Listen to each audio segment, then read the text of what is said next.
I mean, how many times have you seen in life somebody in a position of authority that's in authority only because they could have never had authority in their life? Big time. Through influence, but only positional authority, right? You can have authority by a position, or you can have authority by influence.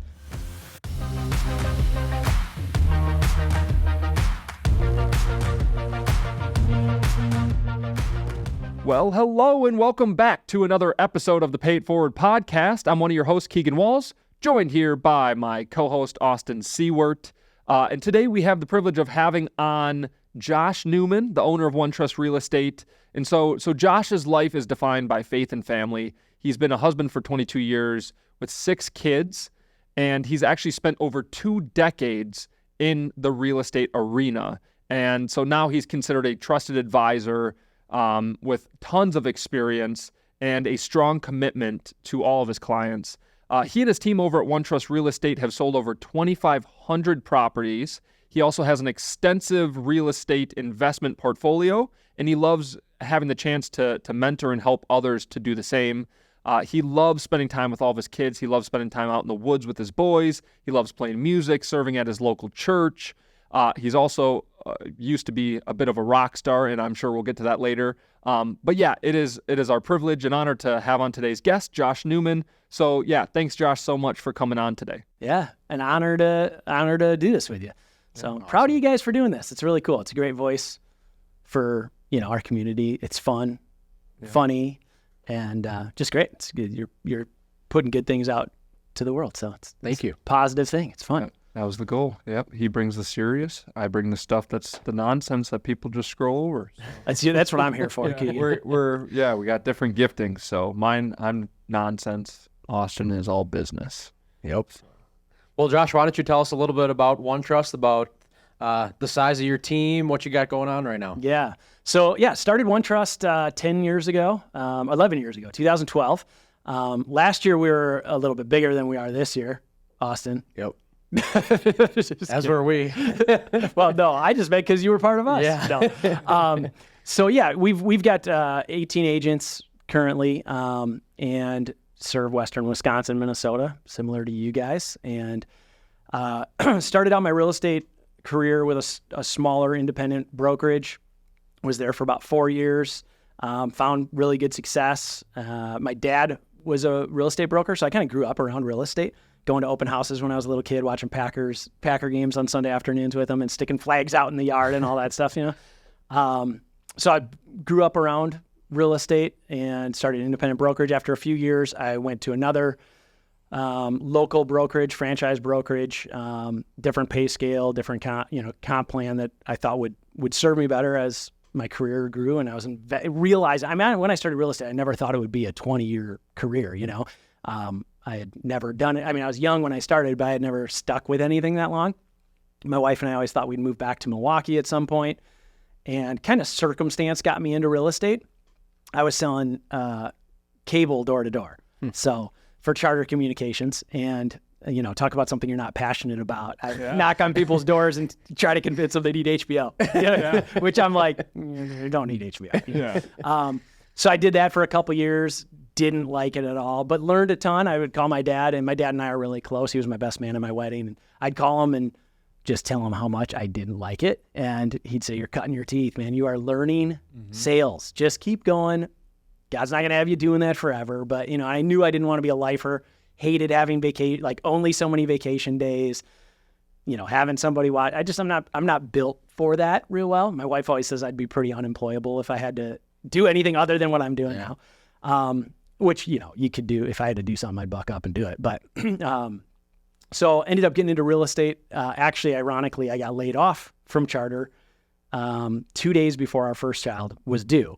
And so I came home. My wife was super pregnant, sitting on the couch. And I said, I got laid off today.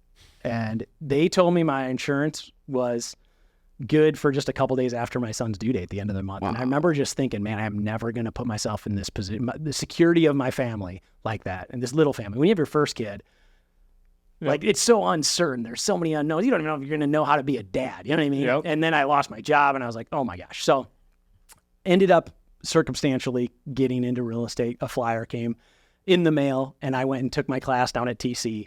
for 2 weeks, just hammered it out. It was a classroom with a bunch of people, and then got my license, that way. So, but I knew it from working with my dad. That's how I got into real estate. Came out of the gates pretty well. I mean, my first 6 months, the market was different than it's been the last 10 years, really. First 6 months, I made probably $3,800. Was sitting in the kitchen of our little duplex with Lindsay and just telling her, I know I can do this. Like, I was going to go the next day up to Ashley Furniture and get a third shift job, apply for a third shift job, because we were down to a couple $100 in our bank account. And then I did an open house the next day, and I had a client come through that we hit it off, went and started looking at some houses. We got an offer under contract the following day. And I said, if we can hold on 30 days, we'll have some money, And then I was able to start stacking some closings and had some friends. My first couple transactions were close friends, like a lot of agents. Gave me pity and was willing to work with me, And so then the ball just started rolling. And then I left that Remax. I was with Remax. Left Remax to start OneTrust Real Estate in 2012. And really at that point I was looking, 10 years ago. We have 6 kids, my wife and I. Before I'm a real estate agent or any of that stuff, I'm, a husband and a father to them. And was looking to just create more time. I was burning the candle at both ends. Tons of time. Their model's a little different with a little heavier overhead as an agent. And so, and we had a separate business with a direct sales company that, the year before we had earned 6 figures with, and it was almost like, man, this could become a full-time thing.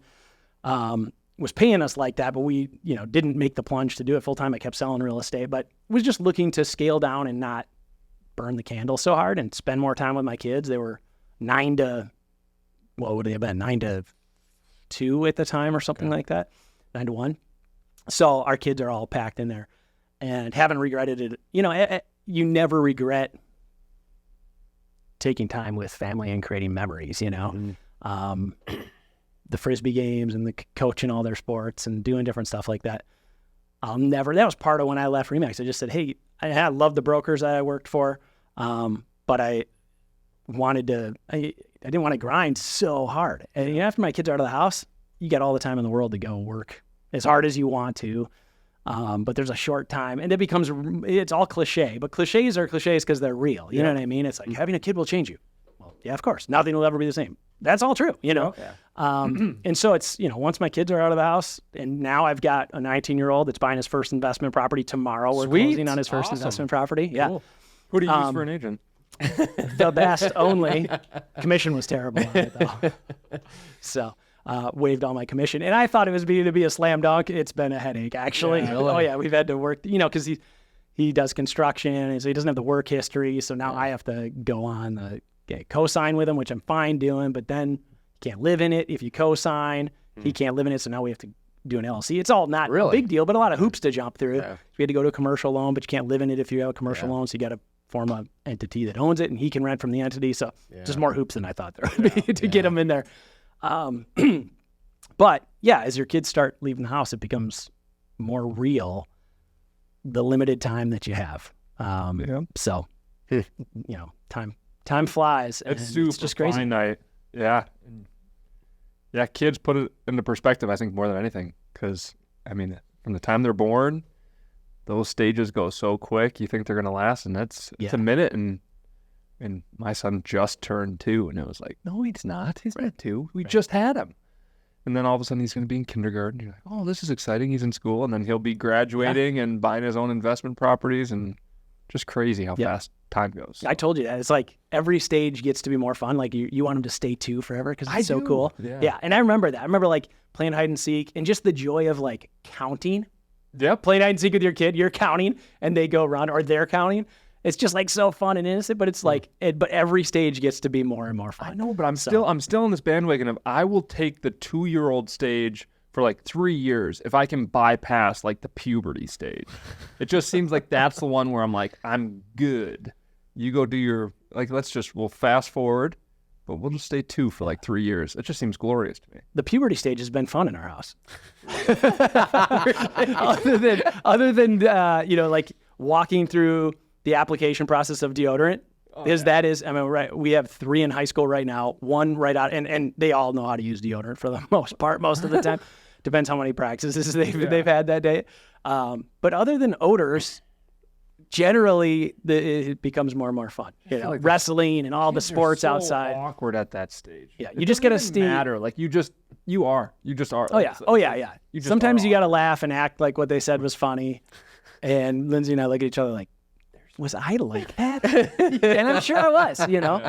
And really, it's that it's like their hearts are like they think they're funny, and their jokes are innocent. And so I'm like, I'll laugh. It's like I'll take what I could get there. That's gonna be a problem. It's I was literally just talking about it with people 2 days ago. I can't do the fake laugh thing. So like when people say a joke, you'll learn. You're still young and when they say a joke, I literally have like looked at people. I go, anyways, like I'm not doing this game. The courtesy laugh is not in your. But anyways, back to real estate. So how did you come up with what does the OneTrust name mean for those who don't know? How did you come up with the name OneTrust? Yeah. What's funny? When I left the first firm I was with, that company had the owners' names in the name of the company.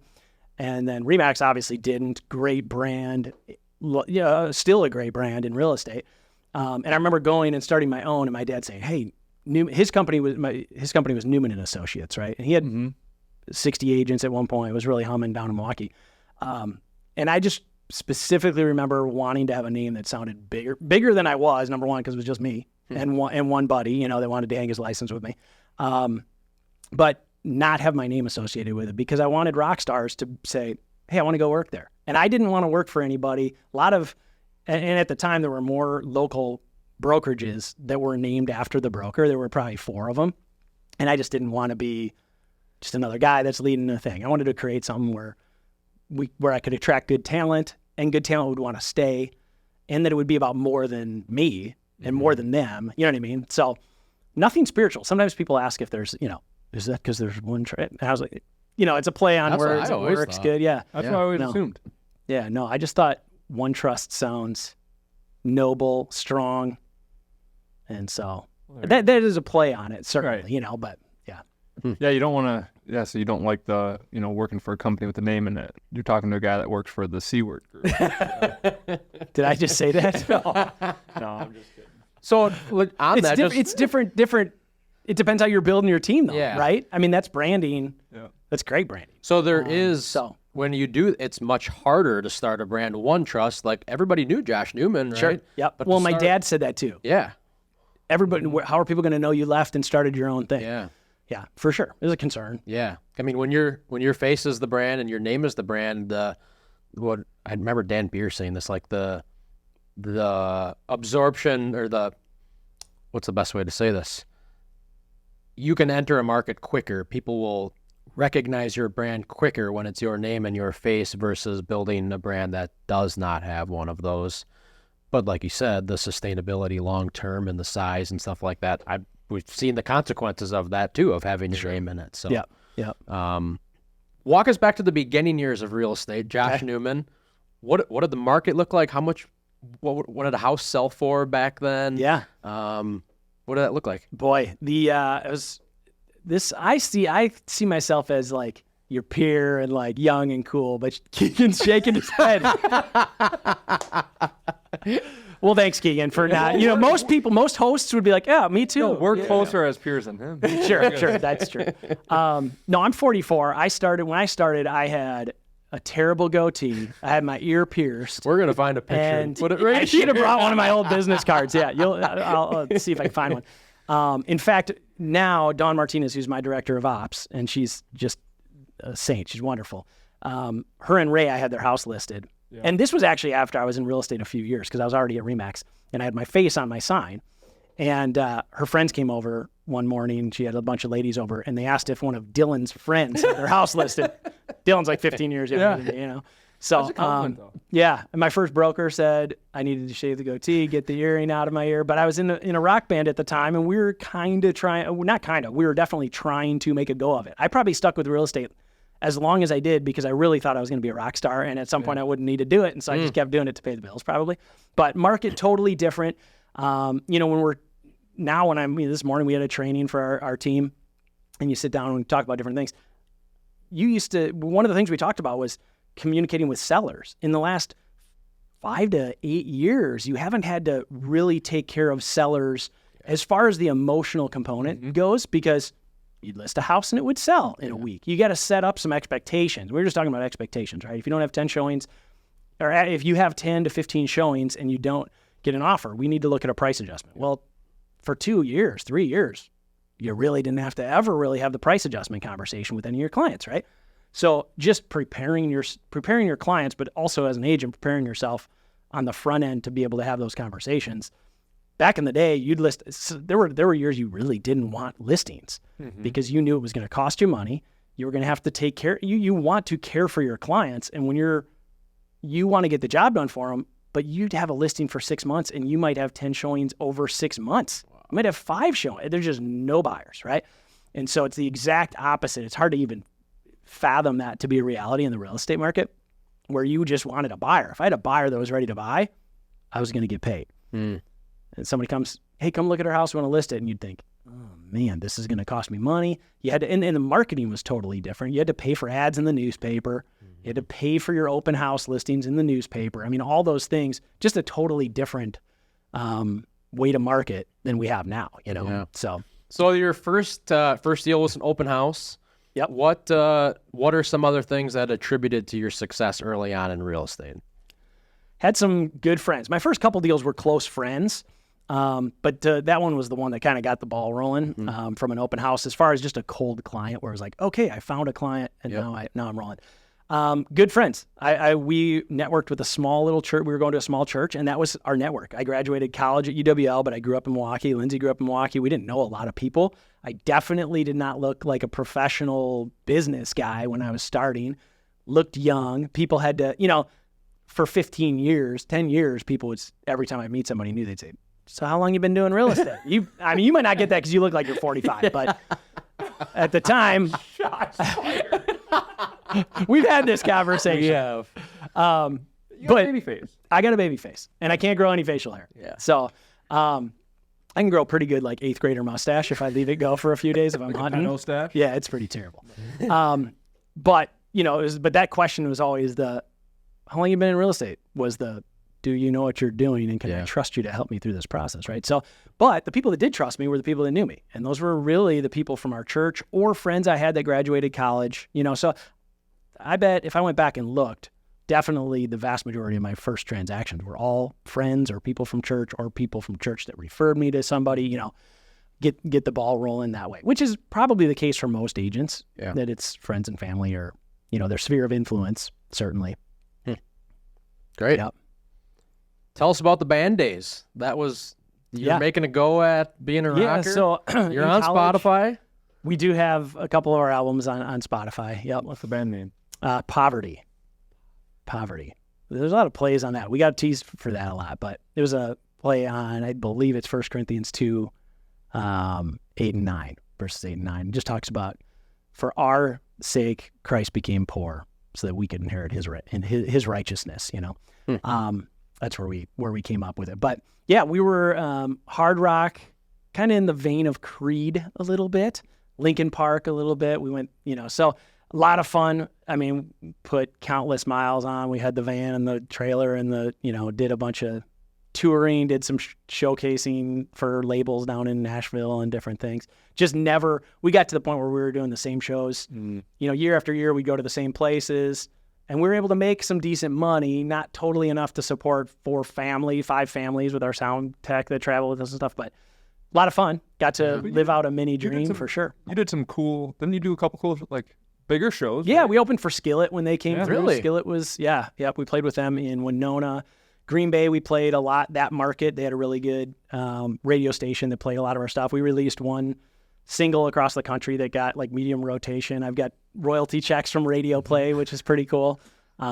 We headlined, or didn't headline, but we played Life Fast and did their morning worships. There was 13,000 people at a worship service that we got to lead worship for, and some very cool things, and met incredible people, great memories. It was just always fun meeting fans and doing that whole thing, and would have loved to make a career out of it.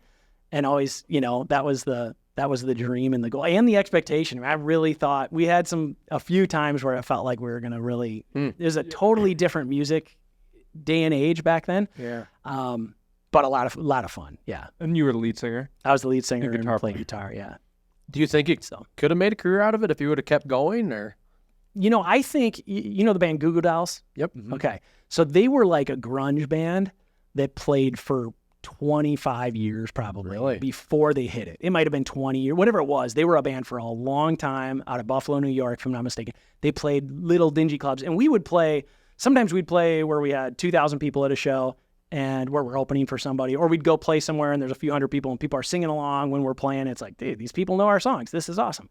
But then we'd also show up and play like a super nasty smoky bar somewhere where everybody's drinking and nobody's even looking at you, and you're just kind of like, man, we've been doing this 5 years and what am I still, but we got to take the door and we made some good money. You know what I mean? Yeah. But I always looked at the Goo Goo Dolls and thought that's perseverance. Like I think in music, if you go long enough, at some point you create enough of a buzz. But nowadays, you got kids making music on their laptop, creating #1 songs that have never done a live show. I mean, it's just totally different now. Yeah, you can way easier, but way more stuff out there to compete with. You know what I mean? Sure. It's hard to say, but yeah, you don't got to grind anymore to make it in music. Whereas before it was just tour, go play a place, try to set up some radio interviews so people know you're playing, then come back 3 months later, then come back 3 months later. And it was like, there was a lot of grinding, and then you had to go record and save up money studio time was super expensive. Now you can just write a song.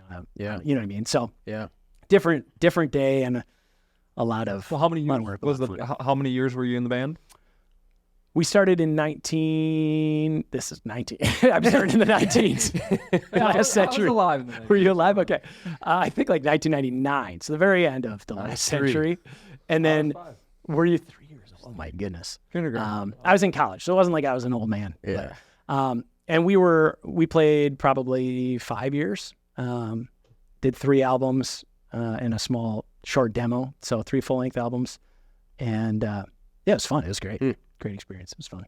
So you've told 2 different stories where you've had to persevere for a long time through different things, the door-to-door marketing, in a band, grinding. Like, do you think, though, that skill set and that work ethic has relayed into your real estate success? Oh, yeah, undoubtedly. I mean, I have an entrepreneurship, just like you guys are, where creating things is half the joy, and doing something on my own is half the joy. I mean, as you get older, and maybe, have more success from a material standpoint. Like me, sometimes I sit back and I go, did I do this? Yeah. When are people going to realize I'm just a goofball, and how did I figure this out? You know what I mean? Like, but it's a lot of action. You just keep taking action, and you start stacking some wins. I mowed lawns when I was a kid, and did when I got laid off from Charter, there was there was about a 2-month period there where we had our brand new baby boy, and I didn't have a job and we didn't have a savings. And I just went out and resealed driveways. I didn't know how to reseal driveways. I made a flyer and I went to the rich neighborhoods in town and I put flyers in their things, and then somebody called me, and I called my buddy in Milwaukee that resealed driveways, and I was like, and I went and got a broom, and I went and got tar at Menards. Yeah, right. That's awesome. I created a coupon booklet for all the apartment managers, the big apartment managers that are still there today. I went and said, hey, if I create this coupon book, will you distribute it to all your tenants? And I went around to Taco Bell and Papa John's and all these businesses and got coupons, and then I snuck into the computer lab at the college and got cardstock at Office Depot, printed these coupon books, and then took them back and sold advertising that didn't even, just to try to make some money. But I was always kind of thinking of things, and didn't that Charter job, the best thing that I got out of that was being able to take rejection and realize the next day you're going to get up and you're going to take more rejection. Yeah. And the next day you're going to take more rejection. And then all you need to do is make that one friend. Somebody's going to open up their door, and you're going to catch them at the right time where they're going to give you enough time to get to know you a little bit, and you can become friends with them. And then they can know that you're, and that was a hard thing to sell because I didn't believe in the product, right? But real estate's the same. It's know, like, and trust, and be competent, and putting them before you. All those principles that make a good entrepreneur in anything, especially now, word travels so fast. I mean, you have to be so careful with Google reviews and making some people you cannot make happy. There's just crazy out there, right? Yep. But even those people, it's hearing them out, listening to their concerns. And I will make a habit, if we've got a complaint or an issue that happens with a client and an agent, I will let them just, let it go. And I'll sit there. And then I stop and they go, are you still there? I say, yeah, I just want to make sure you got it all out. Is that everything? Well, yeah. And it just like brings down the velocity of their, whatever their issue is. And I go, great. Well, sorry you feel that way. What can we do to make, you know what I mean? And then but it brings it down. But you got to now be so careful of people leaving bad reviews and just over communicating, all those things to protect your business even. But I've always been driven to do my own thing. Never was real good in school, which would be an understatement. Not good in school. I spent a lot of time in the principal's office in elementary school and high school, and college was really fun. When I got to school at UWL, I was blown away. The first day I came back from class, and I roomed with one of my buddies from high school. I said, did they take attendance in your class? And he was like, no. I was like, they didn't take attendance in my class. I don't actually have to go. I was like, I don't think they know if we even come. Yeah. And I had a 7:45 class the first semester, and every day our alarms would go off, and I'd go, you deserve a break, Bill. And he'd go, you deserve a break, Josh. And we'd turn our alarms off, and that's why I took college algebra twice. Yeah. So that's great. Less accountability. In college. Yeah. It's a whole new freedom. Like, oh my gosh. Yeah. I don't have to do homework. Yeah. No, you don't, but you're wasting a lot of money not doing it. I went home for Christmas, and then we got a letter from the dean that wasn't a favorable letter. It wasn't a dean's list letter. And had a strong talk with my parents, and then I buckled down trying to get that GPA up the next 4 years. So where did that entrepreneurial drive stem from as a young boy? Because we've had other guests on here that it seems like it's the same story over and over again. Same story with me, starting a landscaping business and like doing whatever, just enjoyed building things and selling things. And like, where did that stem from for you? I started off, my dad, when I was really young, way too young, would take me down to some of his apartments downtown Milwaukee and drop me off with a bushes trimmer thing. He'd leave me for the afternoon and give me like $3 to go to McDonald's when I'm done, and leave the trimmer. And I'd walk down the road downtown Milwaukee to the McDonald's, and then, he'd pick me up whenever he was done working, which is just crazy. You would never do that today. So it's kind of funny to remember back. I think, because I had a hard time in school, I think there was probably something inherently in me that was like, this is a struggle. I'm just always struggling, but I can make people laugh. That's part of what got me in trouble all the time, was that I made people laugh. All the time. And I'd tell my parents, I'd be in the principal, what did you say? And I'd say it. And they'd be like, why can I not say that? That's so good. They'd be like, I'm just having fun. Like, you're not in school to have fun. I was like, I think this is why I don't like school. I'm in school for fun. That might not be your reason. Right. So, I don't know what it was in me, but then mowing lawns I just saw making money. Yeah. And mowing lawns wasn't fun, but I did it with one of my buddies, so we had a little bit of fun doing it and rode our riding lawnmowers. My dad took 40% of every dollar. Every $100 I'd make, I had to give my dad $40 because I was using his lawnmower. And I'd pull my push mower behind me and drive around our neighborhood. But it was great to get those huge wads of cash and go blow them on sports cars. Because I could have saved so much money, and I blew every dollar I made at the local sports card shop. And any good ones that were worth it, or no? No, not really, because it was the age where every car you'd buy that was worth even like 8 cents, you'd put in a plastic sleeve. So everybody has those cards now. I got probably like 15 Shaquille O'Neal rookie cards, and like, no, unfortunately not. So just something. It's a fun drive. The creativity, doing something on your own. Yeah. I've just never been great at fitting in somebody else's box. I don't know why that is. I relate so much when you're like, oh, joking in school and blah, blah, blah. I said, I remember in health class, I won't tell the story this time, I did something that was absolutely hilarious. Teacher's crying, laughing. I get in trouble. She goes, you need to go to the principal's office. I said, no, I don't. I said, that's not fair. Everybody loves it. I said, that's not fair. You're laughing. She goes, well, yeah, because it was funny. She's like, but you still have to go to the principal's office. So I have to walk down to the principal, and Keegan, what did you do? Oh, I faked a boner. But I'm like, same thing. It's like, I was just always like, And my brain is just in health class. So that was like, you were like, it was, yeah. I'll do it, whatever. Yeah, I'm in health class. I'm sitting there, we're watching an STD video. I'm bored, right? My mind's always distracted. So I'm the teacher's desk right here. I look over.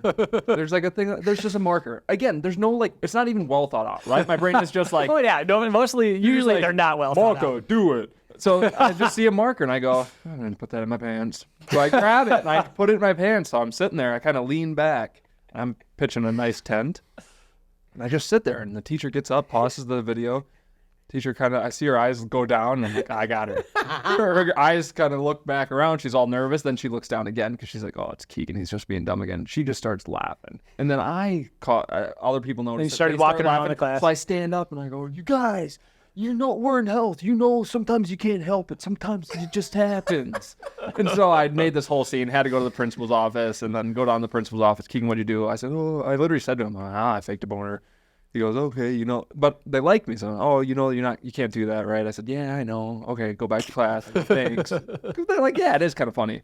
All that to say, I agree. Like, I just don't fit in the box. Everybody's always, telling me, like, if you're going to do something, you kind of got to do like your own thing. I just can't do the cubicle box cookie cutter thing. Yeah. I would explode mentally. Right.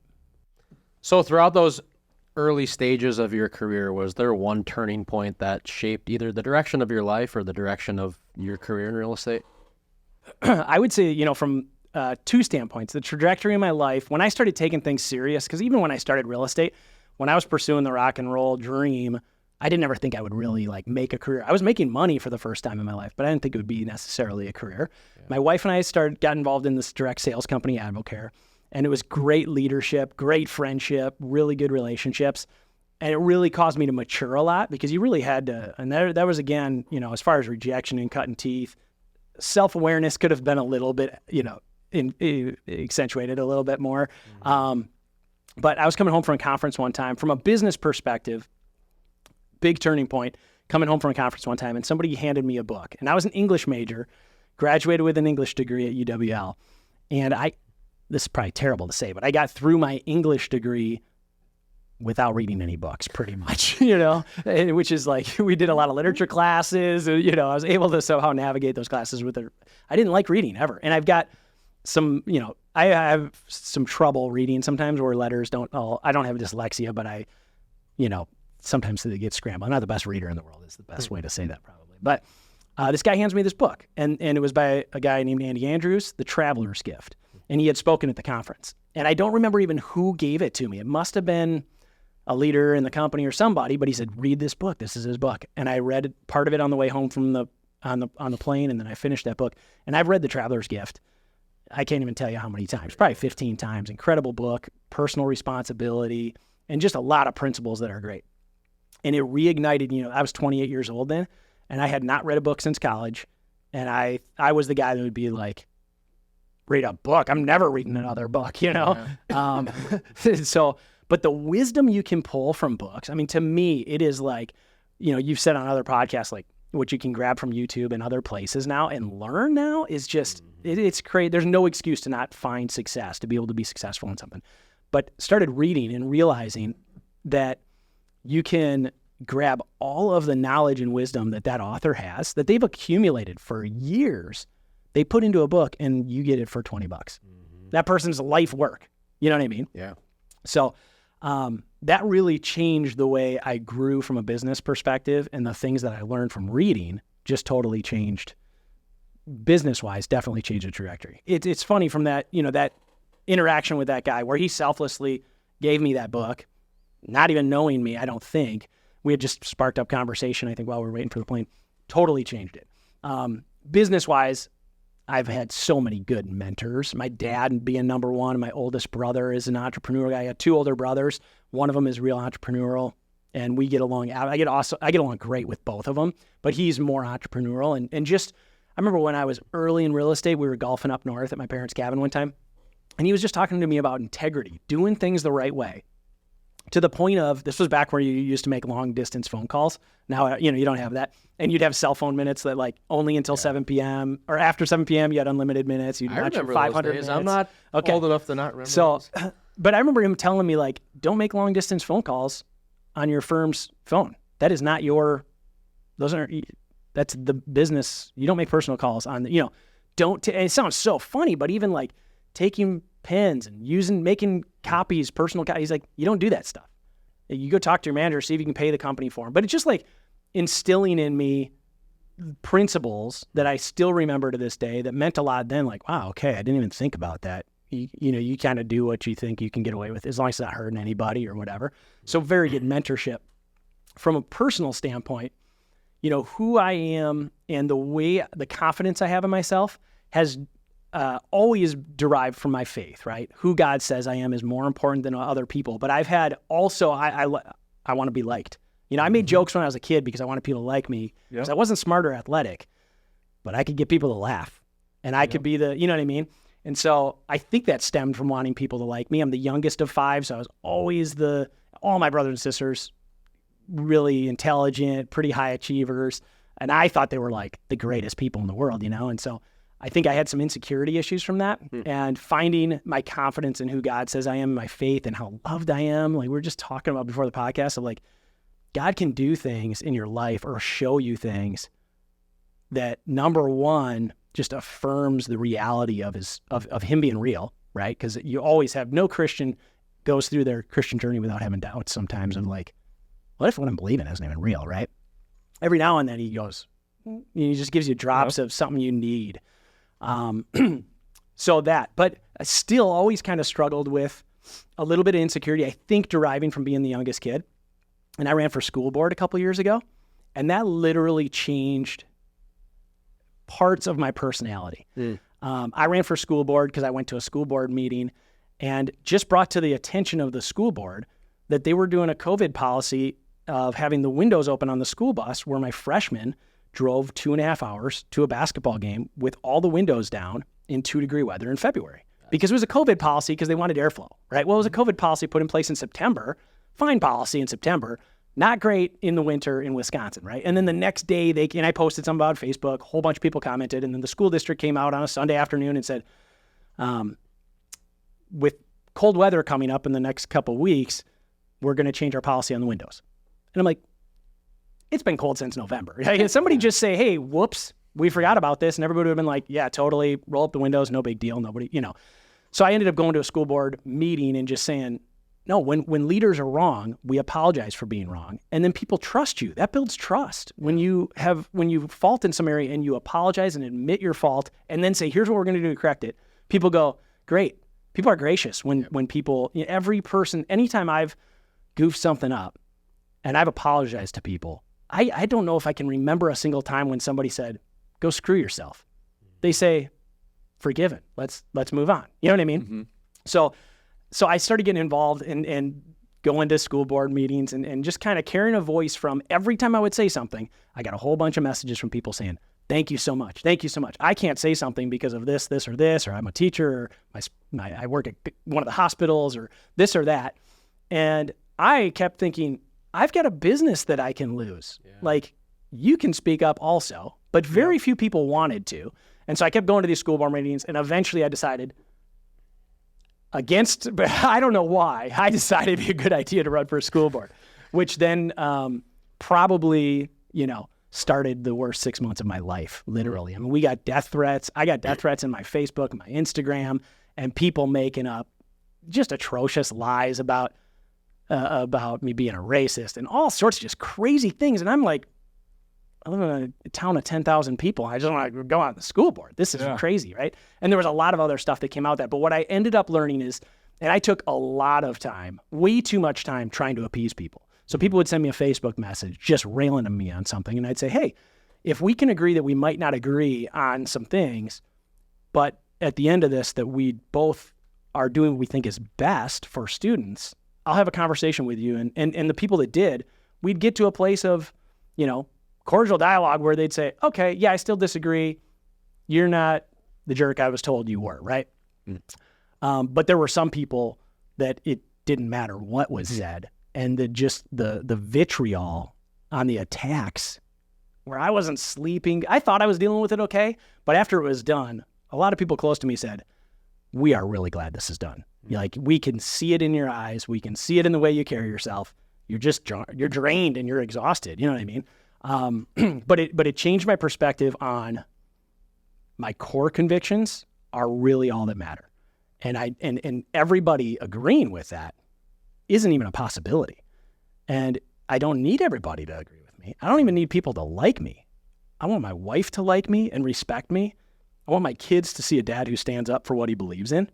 And I want my community to see me as somebody that's going to do the same. Stand up for what he believes in, stand on his principles, and be that person consistently, right? Like, you have people that show up and they're railing on stuff, but then you hear they do this or they do that, and everybody goofs up. I goofed up plenty, right? But a consistent life over time is really what validates, do your core principles really mean something to you, you know? So that whole experience changed my outlook on how I perceive other people's opinions of me. You know, from a faith perspective, I still wrestle with that, because from a faith perspective, I want to be an example to people. I want to love people even if they disagree with me. So I'm not one to say, you're a loser. Your opinion sucks. You're wrong and you're an idiot. That's not in me. Other people do that, and it works for them, and it can be fine. You know, there's maybe a place for that. For me, I always want to show grace. I do want people to go, hey, Josh was nice. Mm-hmm. Josh showed love, man. We disagree, but he was actually somebody that, you know, I don't know. So there's a balance there that is tough to walk as a Christian. As like a guy that stands up for his kids, I'm not so concerned. Yeah. But as somebody that ultimately, dude, my kids I'm a vapor. I'm gonna be gone in a minute. My kids are gonna be gone in a minute. So we have limited experiences to have impacts on people, and that's more important than being right. Mm-hmm. And so there's that balance of like, it's a tough line. I'm still working on that. Still trying to figure that out, how to do that right, you know? But it is such a weird, like, fine line too. Cause I would say, I haven't gotten over it fully, but the more we keep having this talk, like, I feel like we're on the same wavelength of just like, I feel like we're somewhat similar, at least like personality types. You're probably much more organized and more entrepreneurial than I am. But like, I had the same thing of, I just have Dawn. there you go. No, but like, I would say like 5-6 years ago, like my young 20s, I was very vocal and passionate, but it was about being right and all this stuff. I remember God convicted me and said, okay, let's say you're right. Like, okay, you're right and you have no friends. Well, that kind of would suck. Yeah. You're right, but like, you make no impact. But who cares because of the way you're there's no love, no grace, no compassion. Yep. Because you think you're right and you have to be right. When, let's be honest, God's also being like, you're not always right. Sure. But like, to what extent? To lose all your friends to be right so they know I'm right? Like, what's my gain there? Totally. And so, yeah. I think that just comes with maturity, though. Yeah. Like, and it comes from a place of insecurity, really, right? Because like, as your security grows, you are cool with not being right all the time. Mm-hmm. I think people that are insecure need to be right all the time, right? Yeah. I mean, it's like Donald Trump, policy-wise, maybe the greatest president we've ever had, but the guy couldn't be wrong about anything, to the point that he was telling people that the hurricane was going to come in this way and manipulate a map or whatever he did with that whole, I mean, just like over and over, that guy couldn't be wrong about something that he wasn't the expert in. He had other people that he could have just turned to. But to me, I'm always like, dude, you're leader of the free world. Why are you messing with Rosie O'Donnell? Yeah. Right. He's insecure. There's like an insecurity. Mm-hmm. There's a gap, a void in his life that is not filled, that he needs to fill. You know what I mean? Like, and so many of us, that's the case. We're insecure, so we got to be right. Yeah. Because then that validates that I don't know where that for me, at least, that's where I think that comes from. So stepping up into that role of doing the school board thing, was there something that happened that motivated you to do it? Or was it like, I don't know why I'm doing this, I'm just doing it? No, yeah, I mean, definitely. I was, there was a lot of issues with masking the kids. They had different policies in place for vaxxed athletes and unvaxxed athletes, which, number one, I think is none of their business. But they had, my son's in sports, athletics.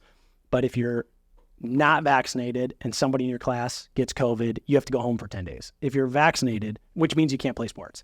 So there were a bunch of kids on their sports teams that didn't think, as high school kids, that they needed to protect themselves with a vaccine. Mm-hmm. but they went and got vaccinated because they wanted to be able to play sports, right? And so there were just little things, policies that they had in place that just didn't make any sense. And that, that's like part of why I got in trouble in school is like, I've got this anti-authority thing.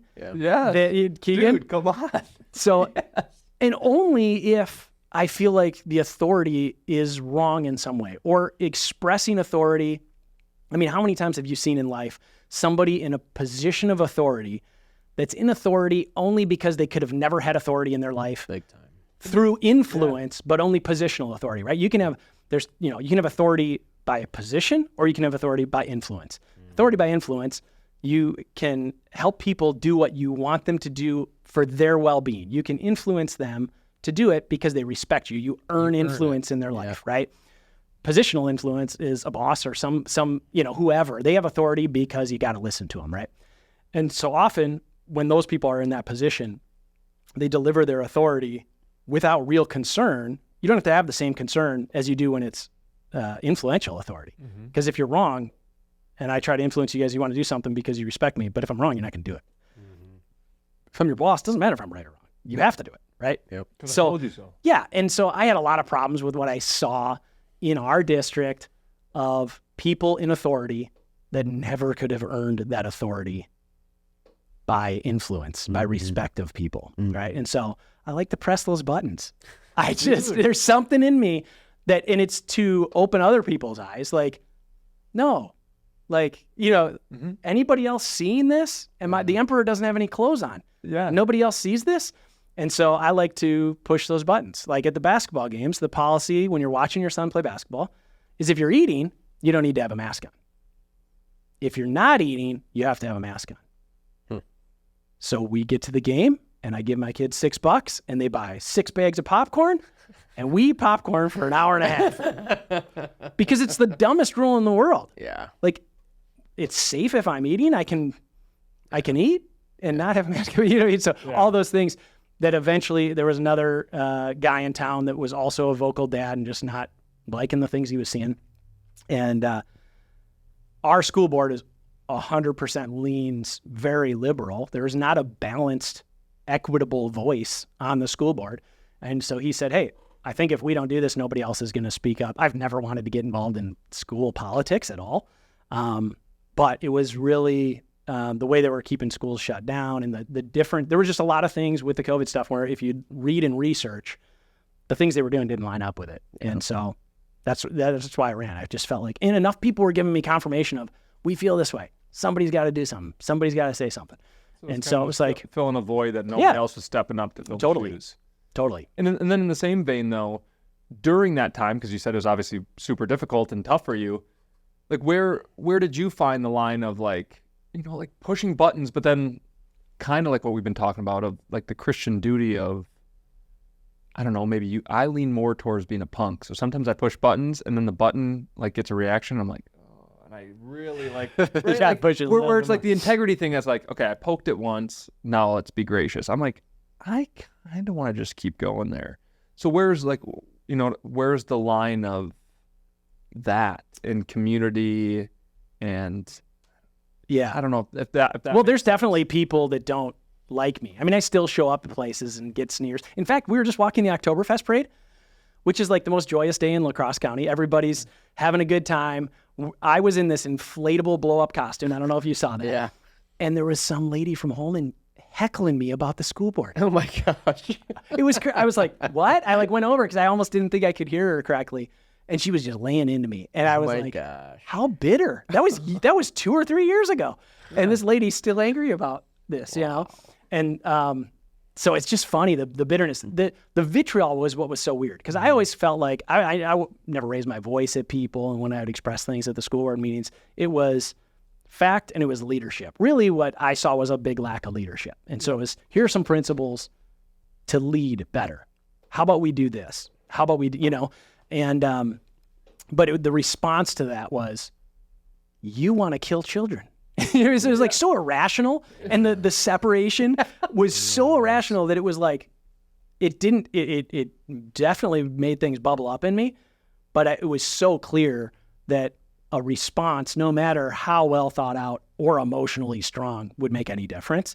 that it was still like, we're just going to keep walking down this road. And then you try to figure out, okay, so you want equity. You want everyone's voice to be heard. How about you just have 2 people on the board out of 7 that can give a different perspective? That's not equitable. We don't want that equity, right? So I didn't have a hard time. Like, I honestly, I can look back and say I was always respectful of people. I never was name calling now other people might disagree with that, right. But there really wasn't. I mean, I felt like it was the phrase I kept telling people during that time was, when you know you're in a battle, you keep your sword sharp. So we had discussions as a family with my kids. Hey, are you guys cool with me doing this? Because you'll have teachers that are not going to be your fan because your dad's running for school board. And we've seen that in even extracurricular stuff. Yeah.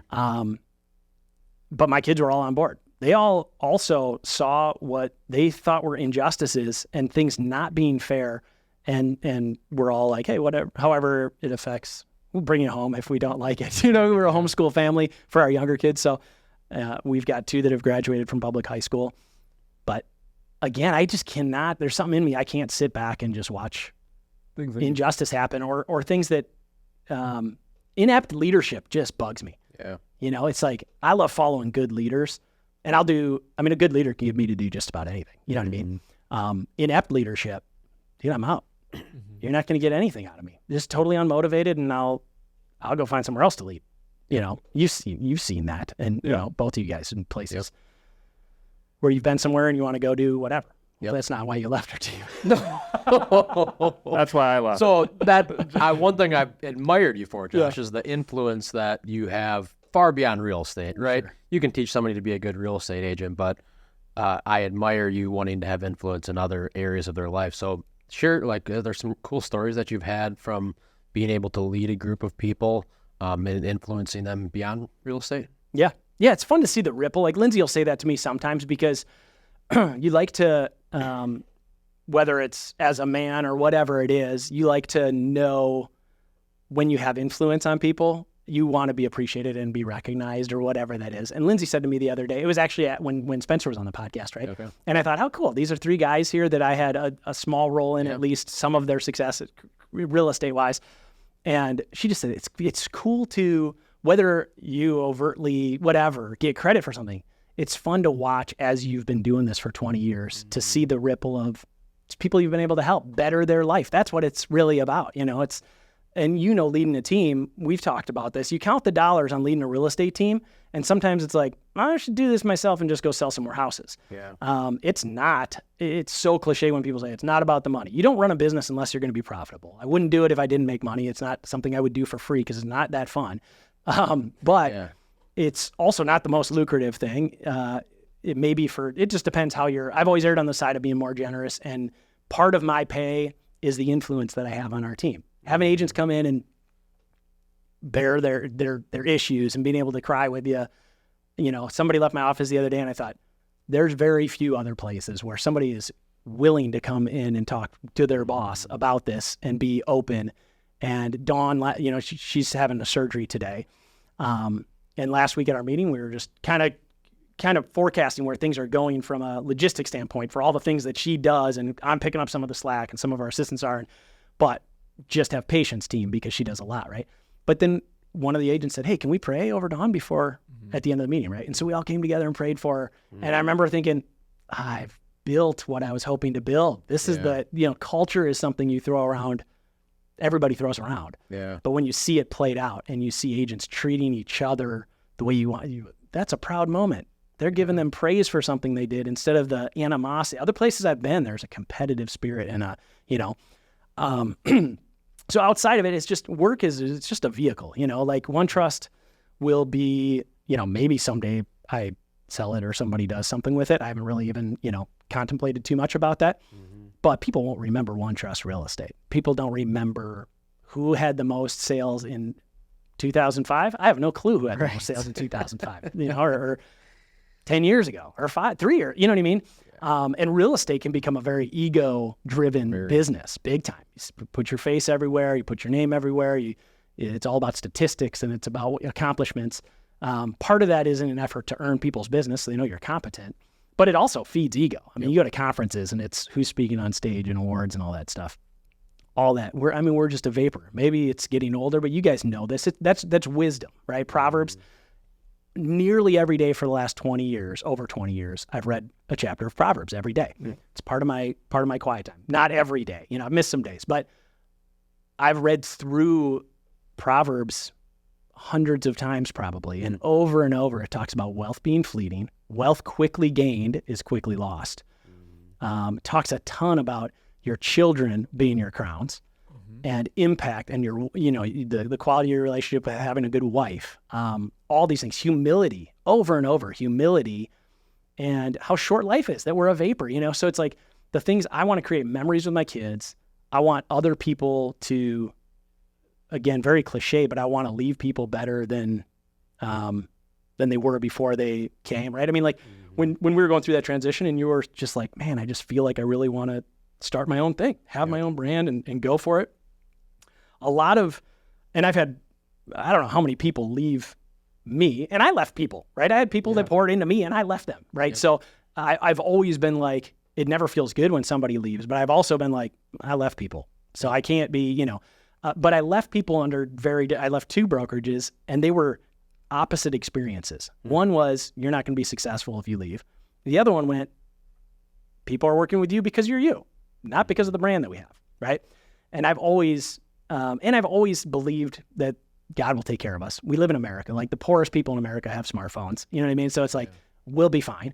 But when you left, it's like, if you got an itch, you got a scratch and you want to do this, then do it, man. High five. Yep. You'll do great and I'll be fine. You know what I mean? Really wanting genuinely the best welfare for other people. Because again, I never worry my needs going to be taken care of. I just know they will be. Even if things get bad, we'll be fine. We're not going to starve. You know what I mean? Yeah. So speak more on that, like humility in your business. Can I take this jacket off? You can. Now that you know I have a jacket. Yeah. So just talk on that. Just humility in your business, and you've kind of like touched on it, right?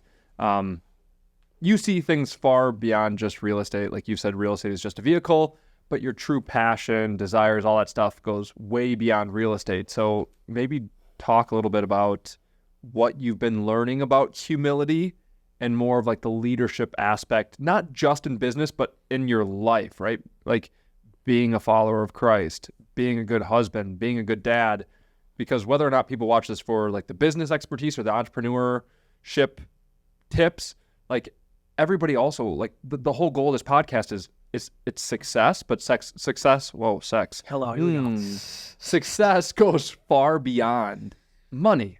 I think money is probably, in my opinion, lower than all those other things. And so why don't you talk about that humility in every area and just what you've been learning in this season? Yeah. I mean, we've all seen uber successful people that are miserable, whose families are falling apart or mentally they're falling apart or whatever, or they get to the end of it. I mean, there's that clip of Tom Brady after he won the Super Bowl and he's just saying, he's crying. Like there's been memes made about that. I don't know if you've seen that or not, but he's crying. He's just talking about, I thought there'd be more after I got here, My experience has always been that when I've looked for mentors or seen successful people and reached out for help, they're always willing to give help. Most of the really high quality people that I want to be like, I've never been really attracted to flash. Growing up, my dad always had a sports car. So I'm like, cars are my one thing where I'd like to have a Corvette someday, like I'm going to have to wait till the kids are pretty much gone because I know that I won't want scratched and everything in my life gets scratched. So when you have 6 kids, it's very hard to have nice things. But other than vehicles, not many physical things, like tangible things get me super excited. I'm more about memories and more about like quality of life and looking forward of where do I want to be. And all the stuff doesn't get you closer to where you want to be, right? Like ultimately I want to look back and be sitting on my porch with my wife that I've been married to. We've been married 22 years now. I want to be married to her 66 years and be in our 80s and have a slew of grandkids and like them looking at Grandpa Josh as the, a faithful guy, somebody that committed to his wife and kept pursuing his wife, I mean, talk about a challenge as a man. You guys are married, and you've been married a year, not a year. 3 months. 3 months. And you've been married 6 years. 6 years. Wow, Keegan, you are older. Nice job, bro. No, so 6 years. So they always say 7th year is the hardest year. So brace yourself. No, Storm's that's coming. not. That doesn't need to be true. That doesn't need to be true. But Lindsay and I, early on when we got married, the first year was we didn't even really like each other. Like we got married, and then it was like, whoa. And as a young Christian couple, we felt like we had to be like, hey, how's married life? Oh, it's great.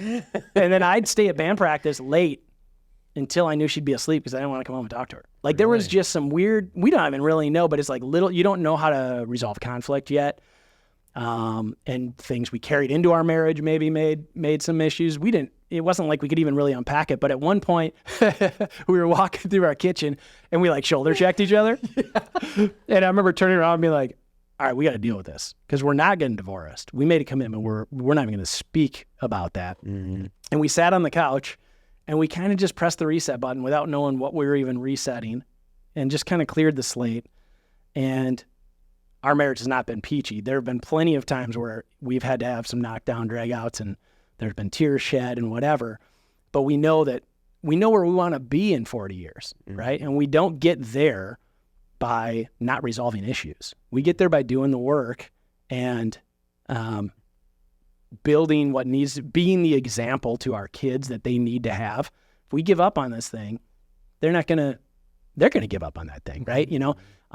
And so we've had an incredible marriage. We're like we've been in the zone here for a while where we're just loving each other, enjoying each other's company more than anybody. If there's anybody I can hang out with, it'd be Lindsay. You know what I mean? Mm-hmm. We have a lot of fun together. I like chasing her down and making her feel beautiful all the time, more than she'd like even, which is a normal thing most of the time probably for most guys. But yeah, so I don't know if that answers the question. What was the question? What'd you ask? Answers at least what I was aiming at. Yeah. So, well, I mean, what are some practical tips for people in marriage? Like, what were some things? Obviously, you had some knockout, drag-out fights. What were some big things that you learned in those seasons of, we need to right? It's theoretical if we just say, well, we got to resolve this. Yeah. And then we walk away. Well, nothing really got done. So what were some practical things that you did to learn I want this marriage to be successful? Yeah. I think one of the principle to start at is what we were talking about a little bit before is it's more important that Lindsay knows she's loved than she knows I'm right. Mm-hmm. I wrote in a journal, and when we were dating in college, I was like weighing the pros and cons of asking Lindsay to be my wife, right? And I remember there's cons with everybody, right? But I remember writing down specifically. For the sake of the marriage, we won't include Yeah, let's not do that. But I remember saying in that journal, and I was looking for it the other day. I couldn't find the notebook. I think I have it somewhere, but just saying I'm committing today that she's going to be the one from now until I'm no longer walking on the earth, right? And I'm going to take the responsibility. For whatever reason, I wrote in there that I need to hold her heart real tenderly, right? She had a broken heart, right? And so I just that was to me my quest. And so it was the charge of Lindsay's a wonderful woman, but God's picked me to be that guy for her, me to get to be the leader, me to lift her up. She doesn't always feel beautiful. Me to be the guy that always tells her she's beautiful. Me to be the guy that doesn't make fun of her if she doesn't understand something, right? Now, have I been perfect? No, I have not been perfect. I give her this look that makes her feel dumb. And I did it for years without knowing it. And finally she says, when you make that look, I feel like this big. And I'm like, I'm so sorry. I just, but she told me, and then we're able to, and now I try not to make that look. I think sometimes it still comes out, but really it being more important that she knows she's loved. Women want to be loved. Men want to be respected, right? So women need to know that they're cherished and special. And there's no question Lindsay would know that. My goal in life is to have her not have the easiest life, but to be able to provide. We were at a conference one time, and they said, who here it was a business thing in there. Who here is living what they dreamt about being when they were a kid, or fulfilling their dreams, right? The whole objective being nobody raises their hand, but we've got the way. You can work hard and do it. And Lindsay raised her hand. And I was sitting next to her. I'm like, she's like, I have my dream life. I've just always wanted to be a mom. I wanted to stay at home, get to school my kids. And I thought, you need bigger dreams. No, I thought it hit my heart. No, it hit my heart, and I was like, wow, I've been able to give her what she really hoped to have. Awesome. And that's what she gets to do every day. She teaches our kids. Some days I walk into the conversations, I'm like, and they're smart off to her. They're not I mean, they should be in the principal's office, Yeah. And they would, most of my kids would be like, they're more like me than her, right? They'd be spending a lot of time in the principal's office, but she endures that. That's what she's wanted to do. She finds, again, not like every day. I know she's a capable woman. She could be doing a lot of things. And I think the day-to-day is not what gets her excited about teaching kids algebra and whatever other things she's teaching them. She gets excited about launching good adults into the community that can benefit people, and she does a great job of it. So yeah, just being patient, understanding that relationship is more important. It's really easy as men to be selfish and feel unappreciated or feeling like you're working harder and my family doesn't appreciate what they have. And there's been times where I'm like, hey, everybody, I need everybody to just slow down and thank Dad for a minute. Cause I'm feeling this way. You guys are all having a lot of fun and I'm grinding and I'm really in a season. And then Lindsay gets better of making sure the kids say stuff to me. So communication. It's really about communicating, I think.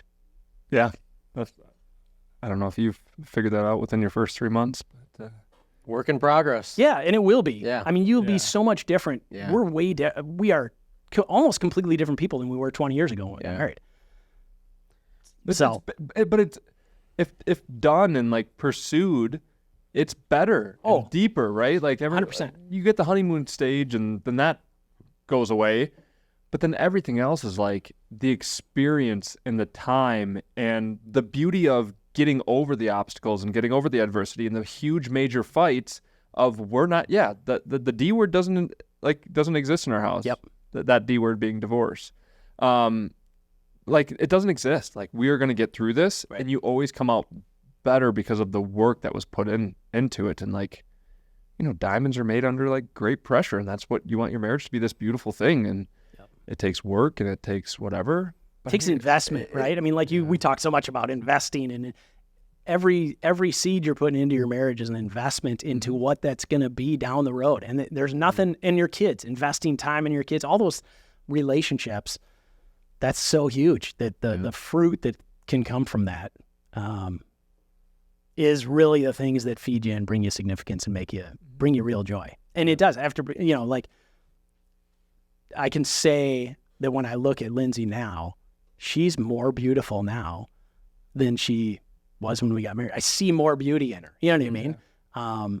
Because I know more about her, and she is just as much a mystery to me today as she was when we got, more so than when she got married. I mean, there's like more like, man, women. Yeah. I get why people give up on this thing. This is crazy. Like, how do I make you happy? There's just sometimes like, or, we're just made, it's so amazing how God created specifically this is so controversial, two different sexes that are meant for each other to complement each other, but we couldn't be more different, and it's like 22 years into this thing and I am still learning all the time. And I joke with my boys. I mean, we talk really openly in our house, more so. I make my kids blush all the time, chasing Lindsay around and grabbing her butt in front of them and all these funny things that, they don't think it's too funny actually. But you do, so that's all. But it's a great example. Lindsay said to me the other day, she's like, I love how you joke about sex so much in front of our kids and make them blush and make them embarrassed and all that, because in her home, it was never talked about. And then you learn however you learn. And my upbringing, my parents joked about it all the time and talked about it being special and fun and cool in the right context. You know what I mean? Yep. So I don't know. That's how we roll marriage-wise. I chase her down. Not going to stop. No, but I like what you said too, because the beauty thing, I've said that before, like to somebody, because they always just talked about my wife's like external beauty, which is like, well, yes, I find my wife externally beautiful. That's why that is part of why I pursued her. Right. Sure. But this would be good advice to anybody who is like either like dating or thinking about dating or getting into the whatever. Like, you're going to just chase beauty. Like, good luck on that. I literally had to say to this person, I said, my wife is beautiful. I said, you know why I find her so attractive? It's because like in her being, she's like the most motherly, gentle, patient, one of the most like Christ-like people I've ever, like that's why she's beautiful. Like if she was just externally beautiful and she was just nasty, Yeah, right. okay, like she's good looking, but she's not like altogether like beautiful, blah, blah, blah. Right. But I said, I had to tell this person, I'm like, I get you always want to talk about just her externals. I said, but you know what I find most attractive about my wife is who she is way more attractive.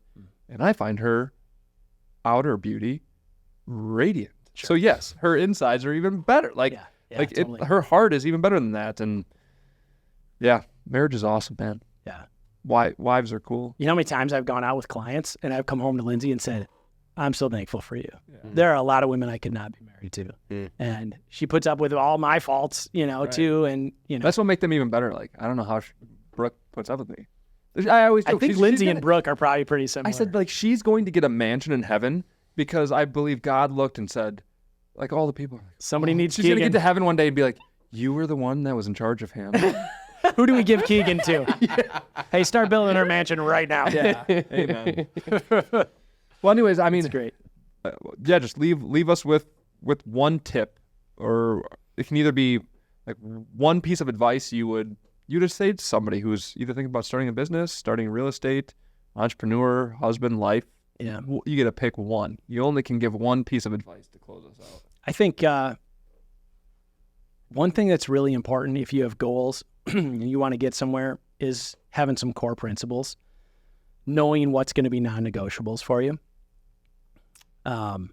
That's huge in marriage and your kids as a man. Like when we do things, when we say we want to be somebody and then we don't do those things, that chips away at your own self-confidence, right? Every time you accomplish a goal or you live to the standards that you say, I'm going to be a man of integrity. And then you have a choice to do something that is cutting the corner or do something that you shouldn't be doing or look at something you shouldn't be looking at or whatever that is. And you choose to do what's right, what you know to be right.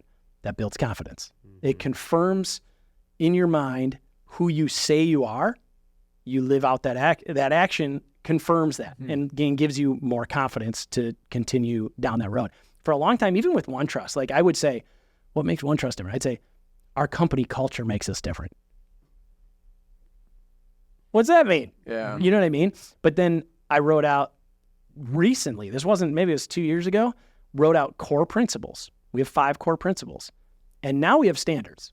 And now people can make decisions based on those core principles. And if they're in a situation and they can't ask me a question, but they do it according to the core principles, I'll be fine with it. Yep. If you cut corners, one of them is integrity. Well, what does that mean? That's pretty vague. It means there's no deceit allowed. We never deceive each other. We never deceive clients. And we always do what's right for the other person before ourselves. So we had somebody that was fudging the truth line. And we had a talk. And they, instead of being like, yeah, sorry, they kept saying, no, I didn't. And I said, no, I know you did. And now I'm in a tough position because you know this is what we stand for. And if I don't trust you, I don't even know how to mentor you anymore. I don't even know how to coach you. So I think we need to go I think we need to part ways. But it made the decision really easy because it was already spelled out in advance. No deceit. And now we have deceit. And if I deceive Lindsay, boy, it takes a long time to build that up. It can be rebuilt, in a marriage or in a relationship with your kids. You can, but in a business world, I just choose not to work with people I can't trust. Pretty much all the time, So having core principles, knowing, you got to write them out. Because for a long time, I was just like, I know what I stand for. And I do, and it worked okay. But once I said, I'm always going to be growth-minded, which means I'm teachable. It means I don't know everything. In every situation, I can learn something. Having those core principles gives you not only things to shoot for, but when you act on them and you do them, then it builds your confidence because you're acting out who you say you are to yourself. You know what I mean? So I think on the front end, if I would have done that 20 years ago and had like something written out, right, I think that would have been really helpful. More accountability when it's out there. Yeah. Yeah, it's self-accountable It brings too. it to the light. Totally. It's real now. Totally. Yeah. So. And just making memories. You know what I mean? Like we always, one of the things you guys mentioned was I don't remember if it was how do you make decisions or how do you do things with your kids. I've kind of got a rule in my head that if I've got like the other day, one of my kids could go to a bonfire or my dad was going bow hunting up at his hunting land up north. And so I was running up and I said, hey, you want to come? And it was so the way we make decisions is how often do we get to do these two things, right? So bonfire with friends, super fun. Bow hunting with grandpa, fun, maybe not as fun, maybe more fun, whatever. But how often will I get to be able to do bonfires? Or how often can I get a lot to do at work?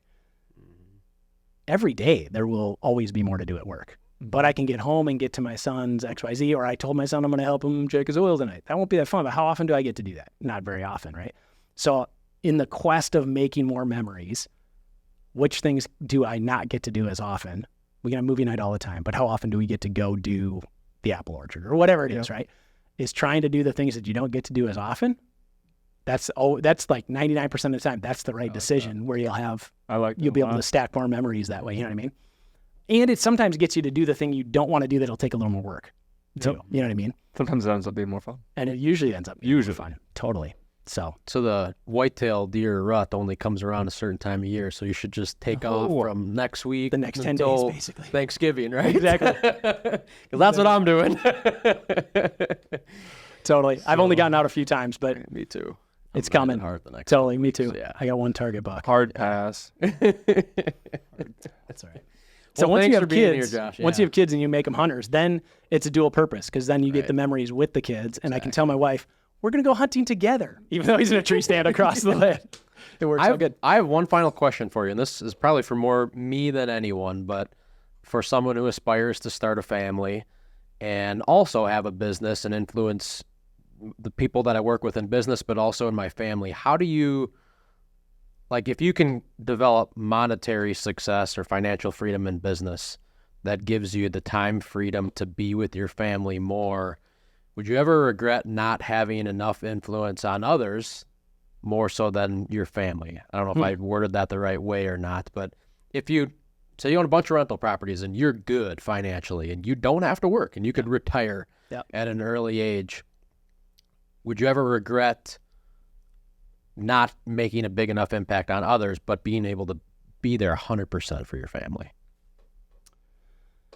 It's a tough question. I mean, I think you could certainly regret that. I mean, I think we're called to go make disciples, to be Christ to people and to impact people and to serve people. I mean, Jesus was the ultimate servant, right? So retiring early and hunkering down with your family, you don't even need to do that. There was a handful of years ago that I called my brother and I said, hey, I got somebody that wants to buy this one building. I could sell this building and I could pay off a couple of these other ones and my cash flow would actually go up and I could be done working. Yeah. And without hesitation, he said, you're like 36 years old. What are you going to do? You're a producer. God gifted you to create and you already have a pretty good life. Yeah. Like, what are you going to do? Golf? You already do most of the things you want to do when you want to, and you grind when you're supposed to, but you're a grinder. You're supposed to grind, right? Yeah. And you're not going to just go home and hang out with your family. That's not how God created you. And I would probably go bonkers if I was just with my family too much. Like there's a few times Lindsay leaves town and I have this list of like, I'm going to do this. I'm going to organize the garage. I'm going to build this thing. I'm going to do, at the end of the day, all I can do is have the house almost as clean as it was when she left. Like that's literally the only thing that I accomplished. But I do think that our impact, like for me, I have a unique, I have 5 boys and a girl. Like to have 5 boys that are going to grow up to be men, that are men now and are leaders and stand up for things in their school and stand up for things in their workplace.